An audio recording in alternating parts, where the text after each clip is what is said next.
기도하도록 하겠습니다.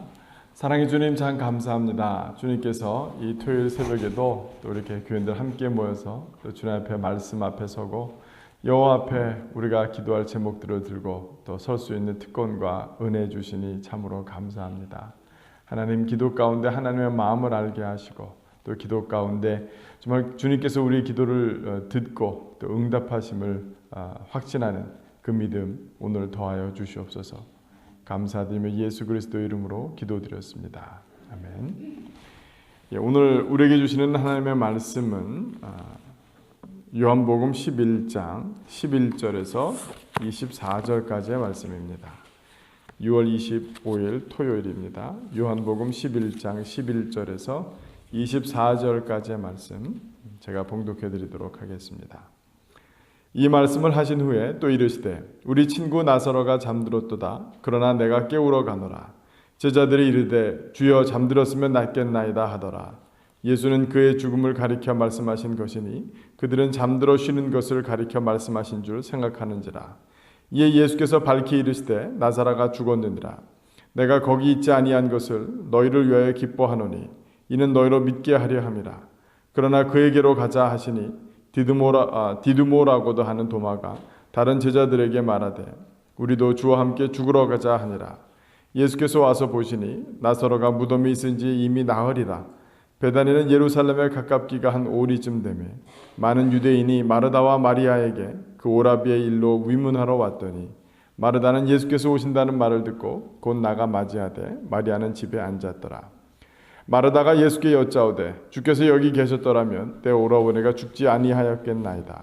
그러나 나는 이제라도 주께서 무엇이든지 하나님께 구하시는 것을 하나님이 주실 줄을 아나이다. 예수께서 이르시되 내 오라비가 다시 살아나리라. 마르다가 이르되 마지막 날 부활 때에는 다시 살아날 줄을 내가 아나이다. 아멘. 예수님은 이 땅에 계셨을 때에 제자들과 삶을 함께 하셨습니다. 많은 사람들에게 기적을 베푸셨고 또 많은 사람들에게 또 치유의 역사가 있었지만 그래도 불구하고 예수님 마음 가운데 가장 핵심적인 데를 차지하고 있었던 그 사람들은 아마 예수님을 따르는 제자들이었을 것입니다. 오늘 본문도 보면 우리가 잘 알고 있는 나사로의 부활 사건에 대해서 말씀을 해주고 있는데요. 주님께서는 일부러 나사로가 아프다는 얘기를 듣고 또 죽을 병에 걸렸음에도 불구하고 이틀을 지체하시죠. 그 다음에 이제 나사로를 살리러 이제 가셨습니다. 근데 오늘 주님께서 직접 말씀하시기를 뭐라 그러셨냐면 오히려 내가 거기 있지 아니한 것을 너희를 위하여 기뻐하노니 이는 너희로 믿게 하려 함이라라고 말씀하셨습니다.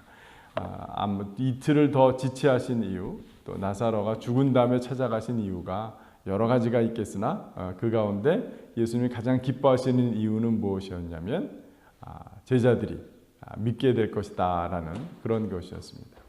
오늘 본문 가운데 나오는 제자들이 두 사람이 독특하게 나오고 있습니다. 믿음이 자랄 필요가 있는 사람들, 어떻게 보면 예수님 곁에 있었고 예수님을 믿는다 하면서 늘 곁에 있으면서도 예수의 말씀을 제대로 다 믿지 않는 사람들이었습니다. 먼저는 우리가 잘 알고 있는 것처럼 디드모라고 하는 도마입니다. 우리가 잘 알고 있는 것처럼 이 요한복음 22장에 보면은 마지막에 이 도마라는 사람, 다른 제자들은 다 예수님을 만나죠. 부활하신 예수님을. 그런데 이 도마라는 사람은 그 자리에 없었습니다.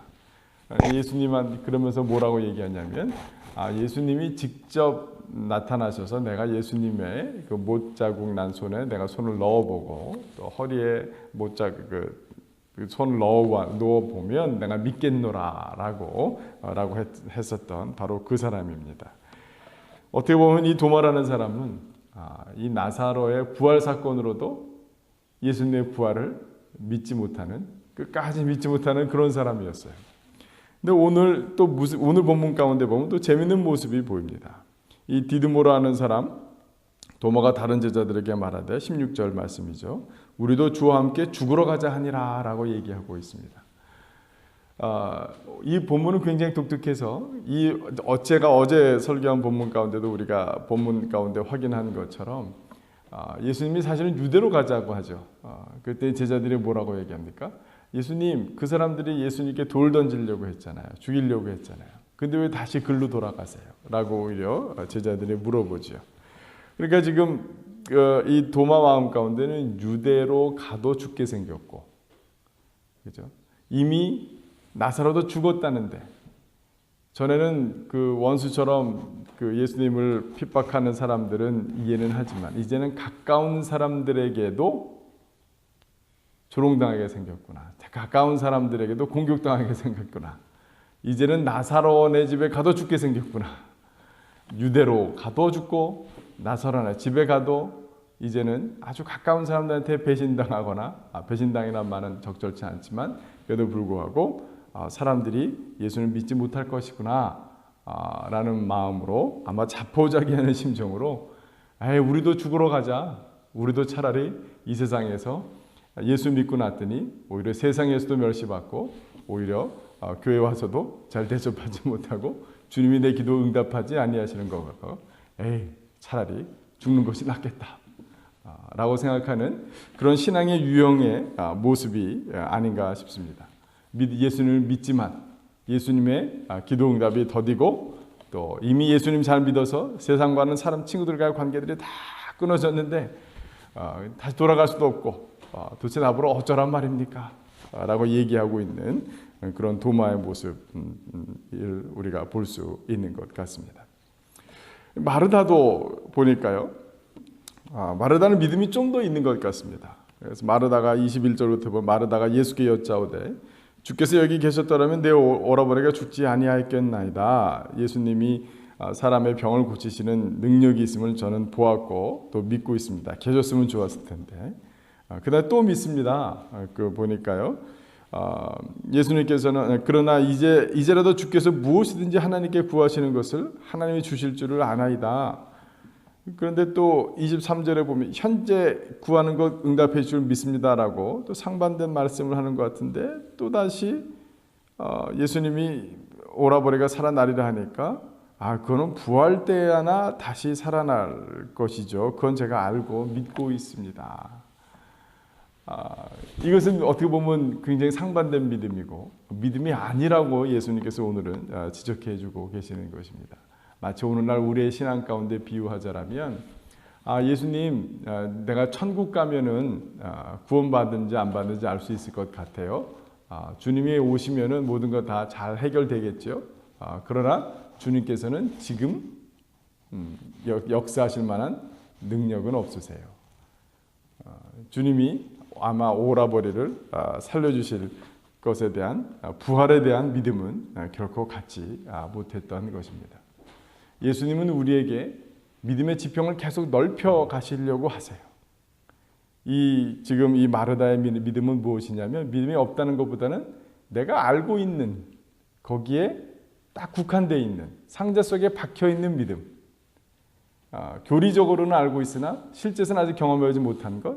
주님께서 우리에게 기도응답을 더디하시고 이틀을 지체하시는 이유는 우리의 믿음의 외연이라 그러죠. 믿음의 크기를 더 크게 넓히려고 하시는데 그 자리 가운데서 그것을 제대로 믿지 못하는 그런 안타까운 모습을 또 마르다는 보이고 있습니다.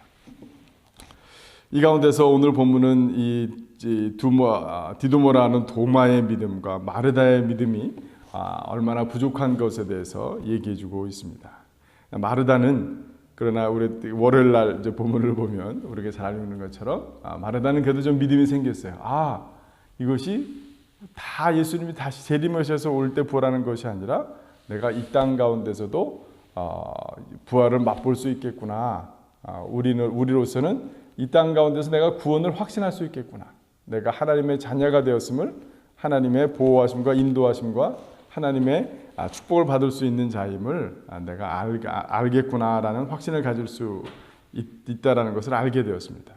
그러나 안타까운 것은 도마의 모습이에요.